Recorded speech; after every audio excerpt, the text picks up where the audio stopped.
نحمده ونصلي على رسوله الكريم اما بعد فاعوذ بالله السميع العليم من الشيطان الرجيم بسم الله الرحمن الرحيم ومن يطع الرسول فقد اطاع الله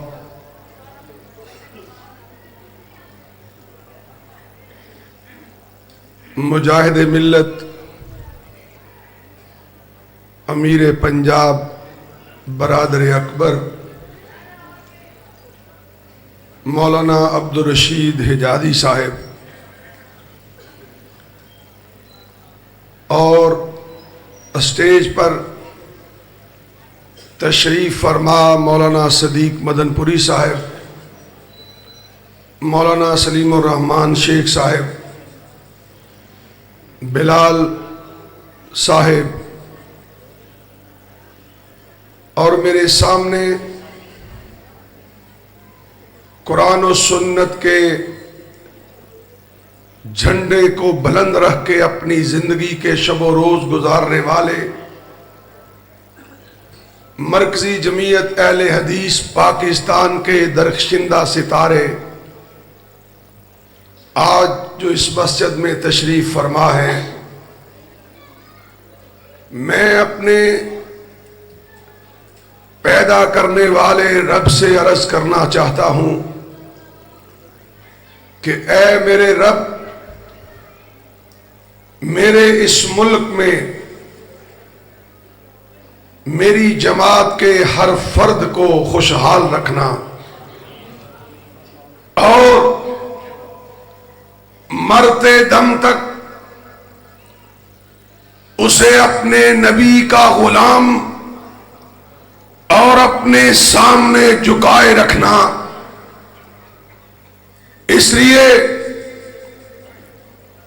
کہ تیرا نظام یہ ہے کہ تو نے اس انسانیت کی ہدایت کے لیے اپنی رحمت سے یکے بعد دیگرے اپنے پیغام رساں اس زمین پہ بھیجتا رہا۔ ایک دن آیا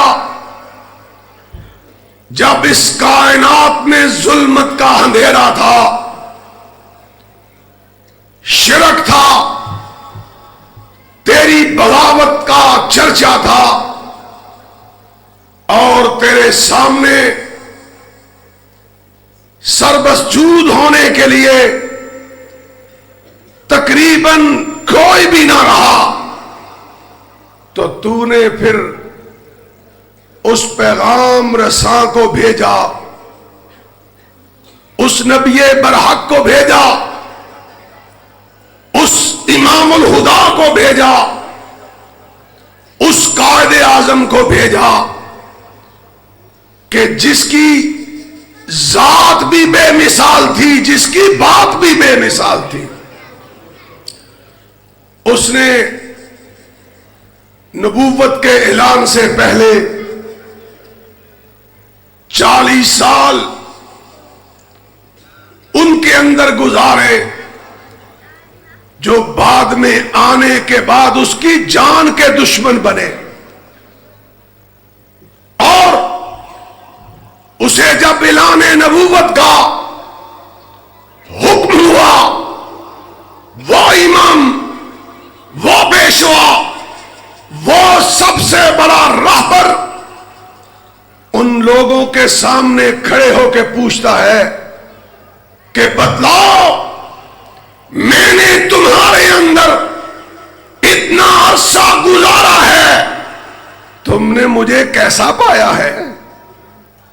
سارے کہنے لگے تمہیں صادق پایا ہے، تمہیں امین پایا ہے، حیا والا پایا ہے، شرم والا پایا ہے، اور یتیموں سے پیار کرنے والا پایا ہے، مسکینوں کا غمخوار پایا ہے۔ ساری صفتیں بیان کر دی۔ اس نے کہا قولوا لا الہ الا اللہ دشمنی کا آغاز ہوا، پھر 23 سال اس نے مکہ و مدینہ کے اندر گزارے، اور وہ ہمیں ضابطہ حیات دے گیا۔ حویلی بہادر والو، آؤ میں بھی اپنے رب سے اور آپ بھی اپنے رب سے آج اس اپنے اللہ کے گھر سے یہ لے کے جائیں کہ اے عرش والے رب، مرتے دم تک اگر ہماری زندگی میں کوئی امام بن کے رہے گا، کوئی قائد بن کے رہے گا، کوئی پیشوا بن کے رہے گا، کوئی رہبر بن کے رہے گا، تو کعبہ کے رب تو گواہ ہے، اکیلا آمنہ کا لال ہی رہے گا صلی اللہ علیہ وسلم۔ یہ میں نے کیوں دعویٰ کیا ہے، یہ میں نے آپ کے سامنے یہ عرض کیوں رکھی ہے؟ آج اس کائنات کے اندر اگر زمین پہ اہل حدیث کے گھر پیدا ہونے والا بچہ ساری دنیا کو ٹھکرا دیتا ہے، آمنہ کے لال کو اپنے سر کے اوپر سجا لیتا ہے، تو اس کی وجہ کیا ہے، اس کی علت کیا ہے؟ اور لوگوں، آج اہل حدیث دو محاذ پہ لڑ رہے ہیں، ایک غیروں سے لڑ رہے ہیں، ایک اپنوں سے لڑ رہے ہیں۔ میرا عنوان شان مصطفیٰ ہے، مقام مصطفیٰ ہے، رفعت مصطفیٰ ہے، بلندی مصطفیٰ ہے، لیکن آج میرا دل چاہتا ہے میں غیروں کو سنا کے نہ جاؤں، پہلے اپنے گریباں میں جھانکوں، پھر تم سے مخاطب ہو کے جاؤں کہ آؤ لوگوں، کہیں ایسا تو نہیں ہوا کہ ہم غیر مقلد کہلواتے خود نبی کی سنتوں سے دور ہو چکے ہیں؟ آؤ کہیں ایسا تو نہیں ہو گیا کہ ہم نے کہا ہم امام ابو حنیفہ کو حجت نہیں مانتے، ہم امام مالک کو حجت نہیں مانتے، ہم امام شافعی کو حجت نہیں مانتے، ہم امام مالک کو حجت نہیں مانتے، ہم امام احمد کو حجت نہیں مانتے، ہم کسی مسجد کے ملا کو حجت نہیں مانتے، ہم کسی پگڑی والے کو نہیں مانتے، ہم کسی دستار والے کو نہیں مانتے۔ اور لوگوں، یہ کہتے کہتے نعوذ باللہ کہیں ہم رسول اللہ سے دور تو نہیں ہو گئے؟ آؤ میں جاتے جاتے اس رسول کی عظمت کی ایک دو بات سنا کے اجازت چاہوں گا۔ جو رسول، جو امام، جو پیشوا، جو رہبر، جو قائد اللہ تمہیں دیا ہے، اللہ نے تمہیں عطا فرمایا ہے، وہ جس دن سے آدم آیا اس دن سے لے کے اس قائد کے آنے تک کسی دوسری امت کو نصیب نہیں ہوا ہے، نصیب نہیں ہوا۔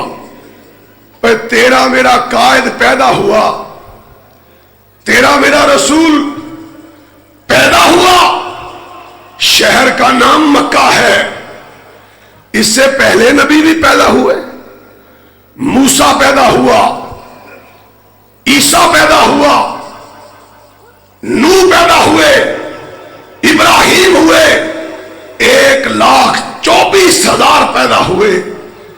میں صدقے اور قربان اپنے آقا پہ جاؤں، کسی پیغمبر کی پیدا ہونے والی بستی کی رب نے قرآن میں قسم نہیں کھائی، اکیلے محمد کی بستی کی قسم کھائی ہے۔ لا اقسم بہذا البلد، اے کائنات کے آخری امام، میں تجھے جہاں تو پیدا ہوا ہے اس شہر کی قسم کھا کے تیری عظمت کا ڈنکا بجا کے چھوڑوں گا، کسی دوسری بستی کی قسم نہیں کھائی ہے۔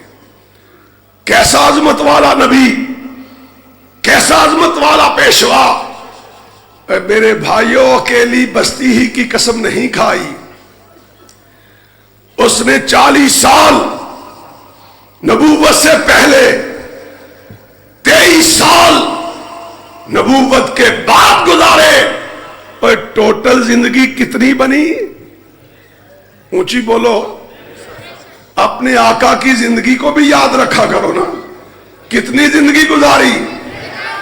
63 سال۔ ہائے، آؤ قرآن دیکھو کیا کہتا ہے۔ عیسیٰ بھی زندگی گزار گیا، موسیٰ بھی گزار گیا، یحییٰ بھی، داؤد بھی، سلیمان بھی، اسحاق بھی، یوسف بھی، ابراہیم بھی۔ اللہ تو نے کیسا امام دیا ہے، پہلوں کے کسی زندگی کی قسم نہیں کھائی، جب ہمارے امام کی باری آئی تو کہا لعمرو کا، اے آمنہ کے لال، سارے لوگ مٹ جائیں گے مگر تیری زندگی کی کوئی نقش و نگار میں قیامت تک نہیں مٹنے دوں گا۔ کیسا کیا؟ 63 سالہ زندگی کی قسم کھائی۔ خالق قسم کھا رہا ہے اپنی مخلوق آمنہ کے لال کی زندگی کی۔ اے لوگوں، کیا لکھا ہے علماء نے یہاں کہ اس لیے قسم اٹھائی کہ یہی زندگی ہے جو قیامت تک کی زندگیوں کو بدلنے کے لیے میں نے بنائی ہے۔ آ جاؤ، عمر کی باری آئے، آسمان والا قسم اٹھائے، بستی کی باری آئے، آسمان والا قسم اٹھائے، اور پھر اس کی زبان اقدس سے بات نکلے، اس بات کی عظمت کو بڑھانے کے لیے عرش والا اپنی قسم اٹھائے۔ پورا قرآن گواہ ہے، فلا وربک لا یؤمنون حتی یحکموک فیما شجر بینہم ثم لا یجدوا فی انفسہم حرجا مما قضیت ویسلموا تسلیما۔ فرمایا آمنہ کے لال، تیری عظمت کا، تیری رفعت کا ایسا ڈنکا بجاؤں گا کہ مرنے کے بعد کسی کے پاس حجت نہیں رہے گی کہ مجھے پتہ نہیں چل سکا ہے۔ کوئی نہ کہے میں اس دائیں اس لیے گیا تھا، سمجھ نہیں آئی تھی، میں اس لیے گیا تھا، پتہ نہیں چل سکا۔ اے لوگو، بستی کی باری آئے تو فرمائے اللہ لا اقسم بہذا البلد۔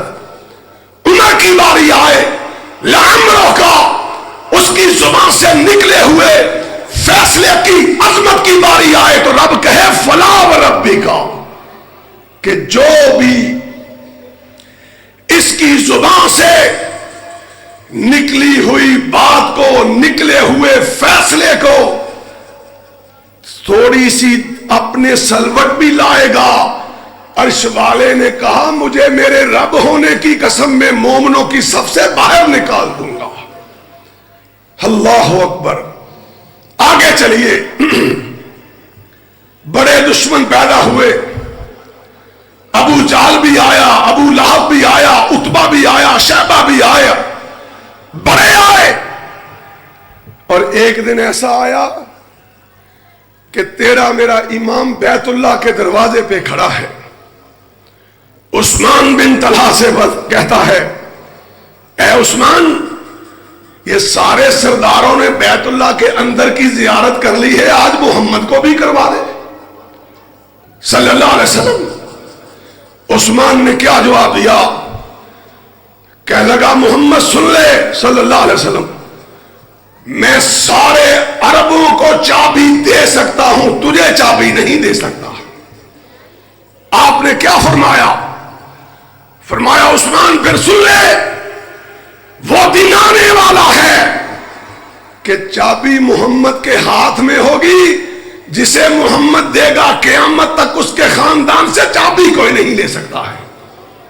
آؤ سمجھو تو صحیح، پرکھو تو صحیح، ذرا پلٹ کے دیکھو تو صحیح کہ کس کو چھوڑا ہوا ہے۔ آؤ، آج کائنات ثابت کر چکی ہے کہ عیسائی چاند کی بلندیوں کو چھو چکے ہیں، مگر ان کے پاس عیسیٰ کے سونے کے انداز موجود نہیں ہے. انہیں پوچھو جس کو مان کے عیسائی کہلوایا ہے وہ سوتا کیسے تھا؟ جواب نہیں آتا ہے. یارو تم نے تو اس نبی کو مانا ہے جو رات کی تاریکی میں سجدہ کرے، 1445 سال گزر جائیں آج بھی سجدہ روشنی کی طرح چمک رہا ہے، کوئی پوشیدہ نہیں ہے، کچھ چھپا نہیں. بتلایا میں چابی نہیں دے سکتا. فرمایا پھر ایک دن آئے گا. پھر دن آ گیا. آیا دن، وہی سارا کفار انا اعطیناک الکوثر فصل لربک وانحر. آگے کیا فرمایا کاروی صاحب؟ انا شانئک ھو الابتر. آؤ اہل حدیثو گھبرانا چھوڑ دو. کعبہ کے رب کی قسم ہے تم نے اس کی غلامی کی ہے جسے رب نے فرمایا تھا کہ محمد گھبرانا نہیں، تیرا رشتہ میرے ساتھ جڑا ہوا ہے. جس کا رشتہ آسمان والے سے جڑ جاتا ہے، کعبہ کے رب کی قسم ہے وہ نہیں مٹتا، اسے مٹانے والا مٹ جاتا ہے. یہ وقت پھر آیا جس نے کہا تھا میں چابی نہیں دوں گا. فتح مکہ کا دن ہے، آپ اپنے لشکر جرار سے داخل ہوتے ہیں. سنا ہوگا آپ نے علماء سے. آئے بیت اللہ کے سامنے آئے. آپ نے صحابہ سے پوچھا اوے خاموش ہو جائے، ان کو خاموش کراؤ یار، خاموش، شرم کرو یار. آپ نے کہا جاؤ بلال چابی لے کے آؤ. بلال گیا، درویش تھا، مسکین تھا. اس کے جانے سے پہلے عثمان بن طلحہ مسلمان ہو چکا تھا. اس نے چابی اپنی ماں کو دی ہوئی تھی. دروازہ کھٹکھٹایا، باہر آؤ، عثمان بیت اللہ کا مالک چابی مانگ رہا ہے. اس کی ماں نے کہا میں چابی نہیں دوں گی. تکرار بڑھا، دیر ہوئی. آقا نے اس کو بھیجا جسے عمر ابن خطاب کہتے ہیں. اور ظالموں، عمر کی مخالفت کرنے سے پہلے اپنا چہرہ تو دیکھ لو. کہاں عمر ہے، کہاں تم ہو؟ جاؤ، آقا کا وہ سپاہی ہے کہ آقا جب سمجھتے تھے کہ یہاں اب کوئی نہیں جا سکتا، وہاں عمر ابن خطاب کو بھیجا کرتے تھے. گئے، اونچی آواز سے کہا بلال چابی کیوں نہیں لا رہا؟ اس کی ماں بھاگتی ہوئی اپنے بیٹے عثمان کے پاس آ کے کہنے لگی عثمان چابی لے لے، خطاب کا بیٹا آ گیا ہے، اب چابی چھوڑ کے نہیں جائے گا. چابی دی. عثمان بن طلحہ باہر آئے. سنو آخری بات.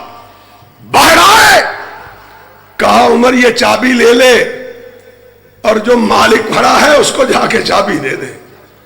عمر تیری عظمت پہ قربان. کیا فرمایا؟ کہا عثمان آج تجھ سے عمر چابی لے کے جائے، میری نبی کی بات پہ حرف آئے گا.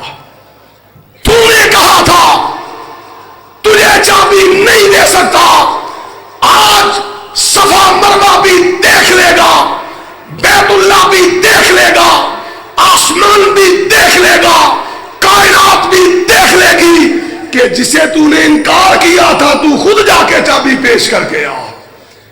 انا شانئک ھو الابتر. وعدہ تھا، گھبرانا نہیں. اے میرے محبوب گھبرانا نہیں ہے. ایک دن آئے گا یہ سارے مٹ جائیں گے، نام رہے گا تو تجھے امام بنانے والے کا رہے گا یا کائنات میں تیرا نام رہے گا. لوگوں پھر کیا ہوا؟ بیت اللہ سے بت صاف کیے، تڑوائے. پوچھا عثمان کہاں ہے؟ یا رسول اللہ روتا روتا گھر چلا گیا ہے. اہل حدیثو، یزدانی شہید کے بقول کعبہ کے رب کی قسم تمہیں اہل حدیث ہونا مبارک ہو. میں آج سٹاف سے لے کر آپ کے اس مرکز تک اپنی گاڑی کے ساتھ ساتھ چھوٹے چھوٹے بچوں کو بھاگتے ہوئے دیکھ رہا تھا. کعبہ کا رب جانتا ہے میں اپنے عرش والے رب سے باتیں کر رہا تھا.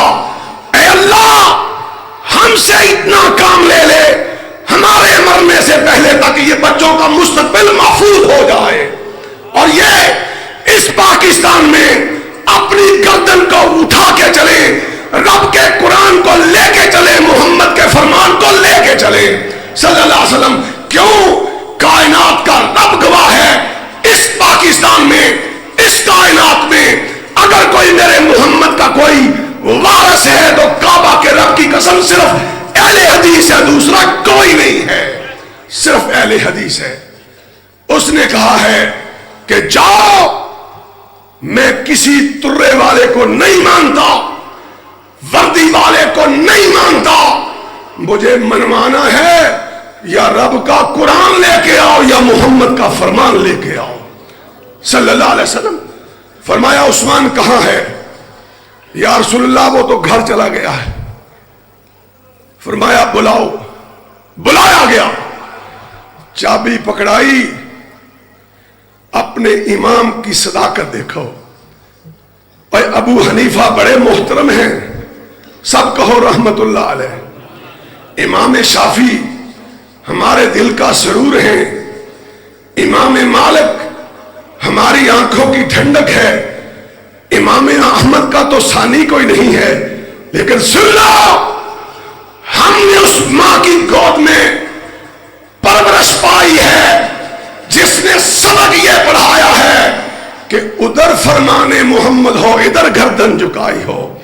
جاؤ, ساری کائنات سے ٹکرا سکتے ہیں, اگر بے وفائی نہیں کر سکتے, عرش کے خدا سے نہیں کر سکتے, مدینے کے مصطفیٰ سے نہیں کر سکتے ہیں صلی اللہ علیہ وسلم. چابی دی, کہا عثمان یہ چابی ہے, جا, پہلے کفار نے چابی دی تھی تجھ سے چھن گئی, آج تجھے محمد چابی دے رہا ہے, قیامت کی صبح تک تیرے خاندان سے کوئی چابی نہیں لے سکتا ہے. آج بھی چابی عثمان بن طلحہ کے خاندان کے پاس ہے. لوگوں ورفعنا لک ذکرک, اس کو امام مانو, اور جس کی بڑائی کا تذکرہ پاکستان کی اسمبلی سے پاس نہیں ہوا, آسمانوں سے آیا ہے. میری قوم کے ووٹوں سے محمد کو بڑائی نہیں ملی ہے, اس قرآن سے ملی ہے کہ جس قرآن کے لیے فرمایا انا نحن نزلنا الذکر وانا لہ لحافظون, قیامت تک یہ قرآن بھی چمکتا رہے گا, محمد کی زبان سے نکلی ہوئی بات بھی چمکتی رہے گی. مسئلہ کیا ہے؟ آؤ لوگو, ایک جماعت کے اندر آؤ, ایک قیادت کے اندر آؤ. آؤ اس پاکستان میں اگر اس نبی کی عظمت کا ڈھنگا بچانا چاہتے ہو تو بستر سے اٹھنے سے لے کر صبح رات بستر پہ جانے تک قدم اٹھانے سے پہلے سوچ لیا کرو کہ جس کی اتنی عظمت ہے کیا اس کے مطابق زندگی گزار رہے ہیں. میں زبان سے بولنے لگا ہوں, کیا میرے الفاظ اس کے الفاظ سے ملتے ہیں؟ میں باپ بننے لگا ہوں, کیا میرے باپ کا طریقہ فاطمہ کے بابا جیسا ہے؟ میں شوہر بننے لگا ہوں, کیا میرا طریقہ عائشہ و خدیجہ کے شوہر جیسا ہے؟ میں امام بننے لگا ہوں, سوچ لو, رک جاؤ, مصلی پہ قدم رکھنے سے پہلے رک جاؤ, یہ سوچو کیا میری امامت ابو بکر و عمر و عثمان و علی کو نمازیں پڑھانے والے امام جیسی ہے؟ پھر امامت کرو. جرنیل بننا چاہتے ہو, بدر و حنین کے جرنیل کی زندگی اختیار کرو. آؤ, بادشاہ بننا چاہتے ہو, اور مسجد نبوی کے کچے صحن میں بیٹھ کے بادشاہی کرنے والے محمد کریم کی زندگی کو اختیار کرو. اور اہل حدیث ہو, یہ میرے قائد تشریف فرما ہے, ہم نے اللہ کے فضل و کرم سے اپنے امیر ساجد میر صاحب کی قیادت میں اور ناظم اعلی عبد الکریم کی قیادت میں عزم کر لیا ہے کہ اس وقت تک اب نہیں بیٹھ سکتے جب تک اس ملک میں اہل حدیث کے ہر بچے کا ہم دفاع نہیں کر لیتے، اہل حدیث کے ہر گھر کی پریشانی کو اپنی پریشانی نہیں بنا لیتے۔ ہماری نجاتوں کا مالک اللہ ہے، ہم نے قدم اٹھا دیا ہے۔ انشاءاللہ 28 جنوری بروز اتوار حجازی صاحب کی قیادت میں، ساجد میر صاحب کی امارت میں، عبد الکریم کی نظامت میں انشاءاللہ 1,00,000 اہل حدیث اکٹھا کرنے کا ہم نے اللہ سے مانگ لیا ہے۔ انشاءاللہ پاکستان کی مینار پاکستان میں، اور میں نے سیالکوٹ میں کہا تھا، آخری بات عرض کر کے اجازت چاہتا ہوں، میں نے کہا میرے شہید قائد علامہ احسان علی ظہیر سب کہو رحمت اللہ علیہ، ہم ہیں وارث، ہم انشاءاللہ، وہ بھی شعور سے ناظم اعلیٰ تھا، وہ بھی جرت اور دنائی سے میرے اہل حدیث کا قائد تھا۔ کعبہ کا رب جانتا ہے آج بھی قیادت اللہ کے فضل سے شعور اور غیرت والی قیادت ہے۔ میں نے کہا کہ شہید قائد نے چنیوٹ کہا تھا کہ سویا ہوا شیر جب جاگ پڑتا ہے تو شیر ہی ہوتا ہے، کہا تھا نا، کہا تھا۔ اور تکبیر، مسئلہ کے حق، مسئلہ کے حدیث، اپنے کا دین کو سے آنے کا ثبوت ہے۔ نعرہ تکبیر، نعرہ تکبیر، چودھری قاسم نواز رضوی صاحب، قائدین قدم بڑھاؤ، قائدین قدم بڑھاؤ، قائدین قدم بڑھاؤ، نعرہ امیر، نعرہ امیر، نعرہ تکبیر۔ میں نے کہا، حجازی صاحب موجود تھے، میں نے اللہ کی توفیق سے کہا کہ جس شیر کو سننا، آخری بات، جس شیر کو میرے شہید قائد نے اس کی کچھار سے باہر نکالا تھا، اس شیر کو 36 سالہ حکمت اور دنائی اور کردار کے ساتھ پروفیسر ساجد میر نے پالا اور پوسا ہے، پالا اور پوسا ہے۔ اہل حدیثو، تم ہی سو گئے داستہ کہتے کہتے، آ جاؤ اب ہم سب مل کر انشاءاللہ اس شیر کو مینار پاکستان میں 28 جنوری کو لے کے آئیں گے۔ اور مجھے پتا ہے میرے مسلک میں بڑے مفتی ہیں، مجھ پہ بھی آج کل بڑے طعن و تشریح ہو رہے ہیں، میں آج آپ جیسے غیرت مندوں کے سامنے اعلان کر رہا ہوں کہ مجھے جو مرضی کہو، میں نے تمہیں معاف کیا ہے۔ کیوں؟ میں اس سے بڑا اپنے عرش والے کا کیا شکریہ ادا کروں؟ اور جس مسلم لیگ کے تم مجھے تانے مارتے ہو، رب نے وہ چڑھوا کے مجھے محمد کے منبر پہ کھڑا کر دیا ہے صلی اللہ علیہ وسلم۔ اگر میرا رب میرے انجام کو بہتر کر رہا ہے، قیامت کے دن تم اپنی زبان سے نکالی ہوئی بات کا حساب دینا، میں ان کی چوکیداری کا حساب دوں گا انشاءاللہ۔ انشاءاللہ مر سکتا ہوں، مٹ سکتا ہوں، تختہ دار کو چوم سکتا ہوں، گولیاں سینے میں کھا سکتا ہوں، کعبہ کے رب کی قسم ہے اب اہل حدیث کے شیروں کو اس وقت تک چین سے نہیں بیٹھنے دیں گے جب تک اس ملک میں رب کا قرآن نہیں آ جائے۔